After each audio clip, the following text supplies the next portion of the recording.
Assalamualaikum warahmatullahi wabarakatuh. Halo, perkenalkan nama saya Lailatul Nikmah dengan NIM 66612100048. Pada kesempatan kali ini saya akan mengerjakan UAS e-Government, yaitu analisis e-governance archetype pada aplikasi BNI Mobile, yang mana mata kuliah ini diampu oleh dosen pengampu Dr. Rayuning Budiati, SIP MPPM. Sebelum itu saya akan menjelaskan IT governance menurut Weil and Rose. Jadi IT governance sebagai keputusan-keputusan yang diambil yang memastikan adanya alokasi penggunaan TI dalam strategi-strategi organisasi yang bersangkutan. IT governance sendiri merefleksikan adanya penerapan prinsip-prinsip organisasi dengan memfokuskan pada kegiatan manajemen dan penggunaan TI untuk pencapaian organisasi. Lalu selanjutnya saya akan membahas mengenai model IT governance menurut Weil dan Rose. Yang pertama itu ada what atau domain, merupakan keputusan TI yang diambil atau bagaimana TI dipergunakan dalam organisasi. Keputusan-keputusan tersebut yang disebut sebagai domain TI antara lain meliputi bidang-bidang. Yang pertama itu ada IT Principles. IT Principles itu merupakan prinsip pemanfaatan atau peran TI yang mencerminkan esensi mengenai arah perusahaan serta bagaimana TI akan dipergunakan. Lalu yang kedua itu ada IT infrastruktur strategi. IT infrastruktur strategi adalah strategi dalam hal membangun fondasi kapabilitas TI yang terdiri dari layanan-layanan TI yang standar dibagi pakai oleh seluruh organisasi serta dikoordinir secara terpusat. Lalu selanjutnya itu ada IT arsitektur. Nah, IT arsitektur ini merupakan sekumpulan kebijakan-kebijakan serta pilihan-pilihan teknis yang terintegrasi untuk memandu organisasi dalam pemenuhan kebutuhan bisnis. Lalu ada business application, yaitu merupakan aplikasi bisnis yang perlu diadakan dan dikembangkan. Lalu yang terakhir itu ada investment. Investment itu merupakan keputusan mengenai jumlah serta alokasi biaya investasi TI, termasuk pengajuan proposal proyek, justifikasi teknis, persetujuan, serta akuntabilitas. Lalu yang kedua itu ada who atau style, yaitu yang memiliki otoritas atau bertanggung jawab dalam pengambilan keputusan-keputusan penting TI, serta peran stakeholder TI di dalamnya.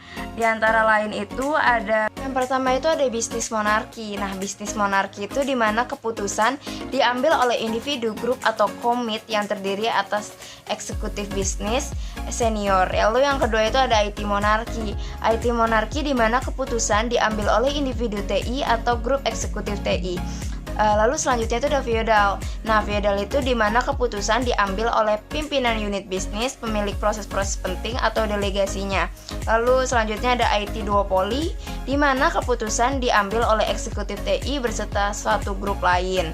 Lalu selanjutnya itu ada federal, di mana keputusan diambil secara bersama-sama oleh eksekutif tingkat CEO dan sedikitnya satu grup bisnis lain. Lalu yang terakhir itu ada anarki. Nah, anarki itu di mana keputusan diambil oleh masing-masing pengguna. Lalu yang ketiga itu ada how atau mekanisme, di mana bagaimana cara atau mekanisme pengambilan keputusan. Berbagai mekanisme yang dipakai dapat dikelompokkan berdasarkan struktur pengambilan keputusan seperti eksekutif komit, IT council, dan lain-lain. Proses penyelarasan atau alignment proses dan pendekatan komunikasi. Selanjutnya di sini saya akan menjelaskan mengenai aplikasi BNI Mobile. Jadi aplikasi BNI Mobile merupakan aplikasi oleh BNI untuk bertransaksi dengan mudah, aman, dan cepat melalui smartphone. Dengan adanya BNI Mobile, kita tidak perlu datang ke ATM untuk mengetahui informasi saldo, transfer, transaksi, hingga transaksi luar negeri. Hanya menggunakan handphone saja dapat bertransaksi melalui cardless dengan kris BNI Mobile Banking. Selanjutnya itu ada analisis IT Governance Arrangement Matrix pada aplikasi BNI Mobile Banking, yaitu IT Principles, yang mana dalam inputnya itu dijalankan oleh IT Monarki oleh divisi IT, dan decisionnya atau pengambilan keputusannya itu dijalankan oleh bisnis monarki, yaitu oleh jajaran direksi dan pemerintah. Lalu untuk IT arsitekturnya, inputnya dijalankan oleh bisnis monarki, yaitu oleh jajaran direksi dan pemerintah, sedangkan decisionnya atau pengambilan keputusannya itu dijalankan oleh federal, yaitu oleh kombinasi antara pemerintah pusat dan divisi IT. Lalu yang ketiga itu ada IT infrastruktur strategis, yang mana inputnya itu dijalankan oleh IT monarki, yaitu oleh divisi IT, sedangkan decision atau pengambilan keputusannya juga sama, dijalankan oleh IT monarki, yaitu oleh divisi IT, sedangkan business application needs-nya itu dalam inputnya itu dijalankan pula oleh IT monarki, yaitu oleh divisi IT, sedangkan untuk decision atau pengambilan keputusannya itu dijalankan oleh bisnis monarki, yaitu oleh jajaran direksi dan pemerintah. Lalu ada yang terakhir itu ada IT investment. IT investment itu dalam inputnya dijalankan oleh IT monarki, yaitu oleh divisi IT, sedangkan dalam decisionnya atau pengambilan keputusannya dijalankan oleh bisnis monarki, yaitu oleh jajaran direksi dan pemerintah.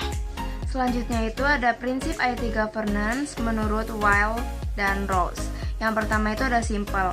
Simple artinya mekanisme pengimplementasian e-governance mesti mendefinisikan dahulu tanggung jawab dan tujuan yang jelas dari tiap-tiap organisasi tersebut. Organisasi publik pada intinya bertanggung jawab dalam pemberian pelayanan kepada masyarakat harus disinergikan dengan tujuannya, yaitu kesejahteraan masyarakat. Nah, pada aplikasi BNI Mobile sendiri dalam pengimplementasiannya sudah jelas dari tujuan sampai teknisnya, karena aplikasi BNI Mobile tujuannya untuk memberikan pelayanan yang prima bagi para masyarakat dengan tujuan untuk kesejahteraan. Melalui aplikasi BNI Mobile, masyarakat dipermudah dalam bertransaksi di mana saja dan kapan saja. Lalu yang kedua itu ada transparan. Artinya adanya mekanisme yang efektif dan proses yang jelas bagi siapapun yang berkaitan dengan keputusan yang dibuat tentang IT. Nah, pada aplikasi BNI Mobile Banking sendiri, adanya mekanisme yang efektif serta proses yang jelas. Hal ini dibuktikan dalam mengakses menu pada BNI Mobile Banking, terdapat alur yang jelas sehingga memudahkan nasabah BNI mengakses secara efektif dalam proses transaksinya. Lalu yang ketiga itu ada kecocokan. Kecocokan artinya mekanisme IT governance-nya harus mengikutsertakan individu-individu yang kapabel di bidangnya. Nah, pada aplikasi BNI Mobile Banking sendiri, dalam prosesnya terdapat para ahli yang kapabel di bidangnya terkait dengan pengembangan dan pengawasan aplikasi BNI agar selalu nyaman dan efektif digunakan oleh para nasabah dan masyarakat. Selanjutnya yaitu kesimpulan. Jadi kesimpulannya pada aplikasi BNI Mobile sudah berjalan secara efektif sesuai dengan prinsip e-governance menurut Weil dan Rose, serta telah sesuai dengan e-government archetype-nya. Keputusan dan pengambilan keputusannya lebih banyak pada IT monarki dikarenakan tenaga ahli IT memegang peranan penting dalam menjalankan aplikasi ini. Namun, adanya kolaborasi dengan pemerintah cukup diutamakan dalam aplikasi BNI Mobile. Sekiranya begitulah yang dapat saya sampaikan, kurang lebihnya mohon maaf. Wassalamualaikum warahmatullahi wabarakatuh.